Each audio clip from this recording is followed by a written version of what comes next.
പീരുമേട് മണ്ഡലത്തിന്റെ വിവിധ മേഖലകളിൽ വന്യമൃഗശല്യം വർദ്ധിച്ചു വരുന്ന സാഹചര്യത്തിൽ വനം വകുപ്പിന്റെ ഭാഗത്തു നിന്ന് കാര്യക്ഷമമായ ഇടപെടൽ ഉണ്ടാകണമെന്ന് MLA വാഴൂർ സോമൻ.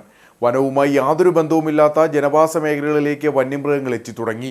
ജനങ്ങളുടെ സ്വൈര്യജീവിതം തന്നെ ബുദ്ധിമുട്ടിലേക്ക് നീങ്ങുകയാണ്.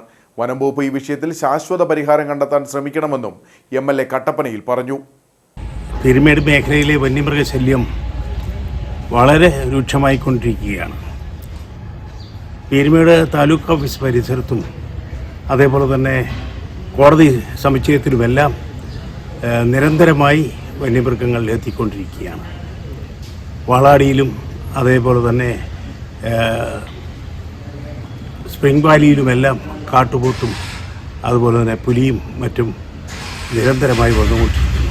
ഇന്നലെ ദിവസം വാളാടി മേപ്പരട്ടിൽ ഒരു പാവപ്പെട്ട കൃഷിക്കാരൻ്റെ 3 ആടുകളെ പുലി പിടിച്ചു. വിവരം ഞാൻ ഫോറസ്റ്റ് റേഞ്ച് ഓഫീസറെ അറിയിച്ചു. അവർ എത്തിച്ചേരുമെന്ന് പറഞ്ഞു. അവിടെ കൂടുവെച്ച പുലികളെ എത്രയും വേഗം പിടിക്കേണ്ടത് അത്യന്താപേക്ഷിതമാണ്. ഇതൊന്നും വനത്തിൻ്റെ പരിസരത്ത് പോലുമല്ല, ഈ പ്രദേശങ്ങളിലുള്ളതാണ്. ഇതിലേറ്റവും ഗൗരവമായിട്ടുള്ള കാര്യം.